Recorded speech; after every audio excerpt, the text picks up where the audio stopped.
Do you think the economic structure you live in today is really working? Or is it simply a system that hasn't collapsed yet? This question sounds simple, maybe even slightly uncomfortable. Most of us don't ask it when we wake up in the morning and go to work or school, when we shop at the market, or when we check our credit card statements. The system is just there, like air, like water, a reality we accept without thinking about it. Yet throughout history, millions of people became impoverished, revolted, migrated, or were dragged into bloody wars precisely because this question was answered incorrectly, or because its answer was forcibly changed. Because economic systems, by their very nature, create a grand illusion. They often conceal the thin line between functioning smoothly and being kept alive by force. The fact that a system still exists does not mean it is the best option for everyone. It only means it hasn't yet suffered a blow large enough to bring it down. When we look at the last 2 centuries of history, we see 2 dominant narratives. Capitalism promised humanity unprecedented prosperity. Socialism promised absolute equality.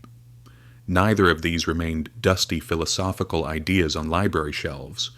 They transformed into states, vast empires, armies, and most importantly, into the everyday lives of you, me, all of us. They determined when people woke up in the morning, what they produced, how much bread they could put on the table, what they could own, and perhaps most frightening of all, how they were expected to think. But when you look closely at history at those dusty and bloodstained pages, a disturbing truth emerges like a ghost. No structure ever fully realized the story it told about itself. What I'm about to tell is not a story of choosing sides. This is not a shallow ideological debate of this one was right, that one was wrong. This is a story about why no system alone has ever been enough to satisfy humanity, and why every utopia eventually turns into a dystopia. Long before capitalism, socialism, stock markets, inflation, or even the modern concept of economy existed, life for humanity could be defined by a single word: survival. For thousands of years from ancient Egypt to medieval Europe, production barely changed at all. A peasant used the same tools as his great-grandfather, plowed the same land, and harvested roughly the same amount of wheat. Agriculture existed, but it was inefficient and fragile. A single drought could wipe out an entire village. Trade existed, but it was limited. Most goods never traveled more than a few kilometers from where they were produced. Innovation existed, but it was so slow that witnessing real change within a single lifetime was almost impossible. The vast majority of people lived and died in the class they were born into. The son of a blacksmith became a blacksmith. The son of a king became a king. The son of a serf remained a serf. Social mobility, as a concept, barely existed. Your fate was determined by the cradle you were born into. At that time, land was the sole source of power. Becoming wealthy didn't mean producing more, finding better ideas, or increasing efficiency. Wealth was acquired by taking land from someone else. In other words, war created wealth. Work was not a path to advancement or a career. It was simply something you did to avoid dying that day. In such a world, the idea that anyone can become rich if they work hard enough was not just meaningless, it was laughable. The economy was a closed equation. The size of the pie never grew. If someone wanted a larger slice, they had to take it from someone else. One person's wealth required another's poverty. This brutal balance remained unchanged for centuries, until something shattered it forever. The Industrial Revolution, the moment the balance broke. What began on Britain's fog-covered island in the late 18th century was not merely the invention of steam engines or weaving machines. It was one of the deepest ruptures in human history. For the first time in thousands of years, production was separated from human and animal muscle. Energy no longer came from the food we ate, but from minerals pulled from beneath the earth. Capital became independent of land. You no longer needed vast estates or noble titles to become wealthy. Owning a machine, a factory, and an idea was enough. For the first time in history, ordinary individuals, without royal blood, without noble lineage, without the church's approval, could access large-scale production and immense wealth. The results were far greater than anyone anticipated. Productivity soared beyond imagination. What a craftsman once produced in a week, machines could now produce in minutes. Production exploded. Goods became cheaper and more accessible. Cities grew rapidly, clustering tightly around factories. But this coin had a pitch-black reverse side. As wealth increased, misery expanded alongside it. People were torn from their villages and flooded into cities. Coal smoke darkened the sky. Rivers turned black. Inside massive factory halls, children barely old enough to play worked 14 to 16 hours a day among giant gears. There was no workplace safety, no social protection, no holidays. Humans became extensions of machines. Inequality deepened at an unprecedented speed. The bleak atmosphere of Dickens's novels was not fiction, it was reality itself. Yet despite all this darkness, exploitation, and suffering, one undeniable fact remained. Capitalism had generated more wealth and speed in a shorter time than any system or empire before it. The pie was finally growing. But this success and its merciless cost was about to give birth to its greatest enemy. The birth of socialism, a system born from reaction. Contrary to popular belief, socialism was not born as a romantic dream dreamed up by aristocrats sitting by fireplaces.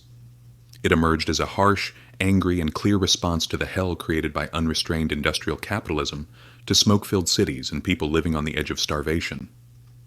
When Karl Marx and Friedrich Engels looked at factories and impoverished worker neighborhoods in mid-19th century Europe, they did not see individual moral failures. The problem was not evil bosses or greedy merchants. It was not a moral issue, it was a structural one. The problem was profit itself. Capital owners appropriated most of the value created by workers, leaving them only enough to survive. In this system, workers became alienated from the products of their labor and from their own humanity. Marx's theory was simple. If production were organized for social needs rather than private profit, if factories, machines, and land belonged not to individuals but to the workers who operated them, if the economy were guided not by the chaotic tides of the market but by rational planning, exploitation could end. This idea was deeply persuasive to millions living under brutal conditions with no hope for the future, because it promised not abstract prosperity in heaven but tangible justice here and now. But the gap between theory and practice, between ideas on paper and reality on the ground, quickly became apparent. The Soviet experiment between theory and reality. The Bolshevik Revolution of 1917 was not merely the overthrow of a government, it marked the beginning of an unprecedented experiment in human history. A vast empire had collapsed, and a completely theoretical system was being built from scratch. Lenin and the leaders who followed made a decision that would alter the course of history. They replaced the market with planning. Land was nationalized. Banks were seized. Factories were brought under state control. Prices were no longer determined by supply and demand, but by bureaucrats. What would be produced, and how much, was dictated by quotas and 5-year plans. Profit was outlawed. On paper, mathematically, this should have created a perfect, equal, rational economy. There would be no waste, no unemployment. In reality, however, problems emerged that theory could not predict. Determining the correct prices and quantities for millions of different products from a single center proved nearly impossible. Without market prices, it was extremely difficult to know what was truly valuable and what people actually needed. With competition eliminated, productivity declined. A common Soviet joke captured the problem. They pretend to pay us and we pretend to work. Without personal incentives and rewards, innovation slowed dramatically. The state could manage steel and concrete efficiently, but it could not command human desires. Forced collectivization of agriculture led to catastrophic famines. The Soviet Union achieved extraordinary feats: rapid industrialization, mass literacy, transformation from a peasant society into a nuclear superpower, even sending the first human into space. These were monumental achievements, yet in everyday life, the economy stagnated. By the 1970s, a country that rivaled the United States militarily struggled to provide basic consumer goods like toilet paper, jeans, or fresh fruit. Meanwhile, on the other side of the stage, capitalism was hardly enjoying a flawless era either. The Great Depression, capitalism's breaking point. The collapse of the American stock market in 1929 was not simply a financial event where the rich lost money. It was a global systemic crisis. Capitalism was beginning to fail. The uncontrolled wealth of the roaring 20s evaporated overnight. Banks collapsed like dominoes. Lifelong savings vanished. Unemployment soared to 25%, and in some places 50%. Millions of people willing and able to work were pushed to the brink of starvation by a system in collapse. This disaster shattered the classical economic belief that the market always corrects itself and government should never intervene. The market wasn't stabilizing, it was spiraling downward. It became clear that capitalism was not inherently self-correcting. Left unchecked, it could destroy itself. At this point, the state was forced to step in to save capitalism from itself. Keynesian policies, New Deal programs, social safety nets, banking regulations, and massive public investments were introduced. Governments built roads and dams, creating jobs and injecting money into the economy. Capitalism did not continue in its pure, ruthless form. It changed. It evolved. It softened. This flexibility, the ability to adapt, may have been its greatest strength. A real comparison: the Cold War. After the ruins of World War II, the world witnessed the largest laboratory experiment in history. The globe was split into two economic systems. The Eastern Bloc, led by the Soviet Union, clung to central planning. The Western Bloc adopted modified capitalism and social democracy. This era was not just a race of nuclear missiles and spies. It was a performance test, a competition over which system could offer a better life. The Soviet system remained strong in certain areas: heavy industry, military production, massive infrastructure projects, rapid mobilization. But it failed in the consumer economy, the realm that defines everyday comfort, choice, and satisfaction. While Western supermarkets overflowed with options, people in the East stood in long lines for basic necessities. The West learned from the Great Depression. Labor rights expanded, unions gained power, paid vacations became standard, and a broad middle class emerged. People were given not just wages, but assets, homes, cars, and a tangible stake in the system. By the 1980s, the difference was undeniable.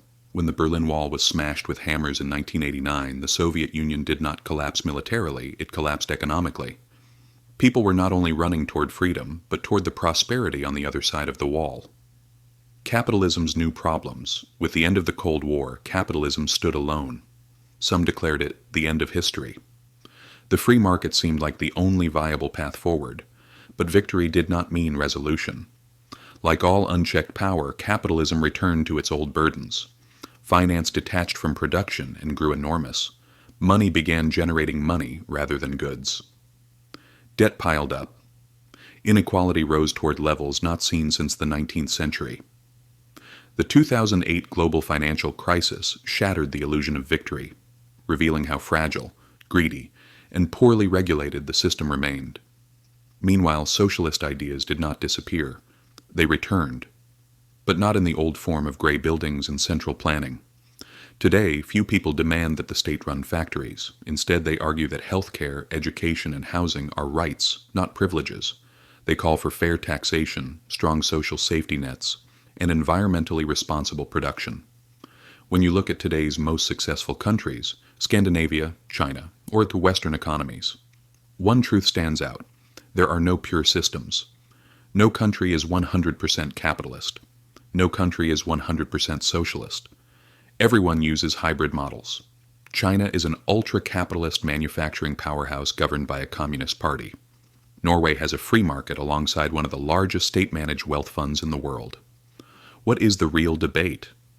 History teaches us a truth rarely found in textbooks. The problem is not which ideology sounds more logical on paper. The problem is how power is constrained and monitored. In capitalism, unchecked power concentrates in wealth and monopolies. A handful of corporations begin to shape the world. In socialism, unchecked power concentrates in the state and bureaucracy. A handful of officials take control of entire lives. Names change. Flags change. Slogans change. But human nature does not. Ambition, the desire for power, and the urge to control simply emerge through different structures. So the real question is not, which system is definitively correct?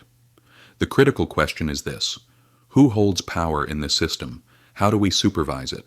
And how long are they allowed to keep it? History did not favor the most perfect systems. It favored those that did not collapse, not the rigid ones, but the adaptable ones. And this balance is never permanent. It must be rebuilt, re-examined, and renegotiated with every generation and every crisis. Because power, like energy and physics, is never destroyed. It only changes hands. If this perspective shifted how you see the economic headlines around you, if it helped you understand the larger game behind money and power, consider subscribing and sharing your thoughts in the comments. Never forget this. The life you live today, the money in your pocket, and the rights you possess are not historical accidents. They are the result of struggles, decisions, and conflicts that came before you.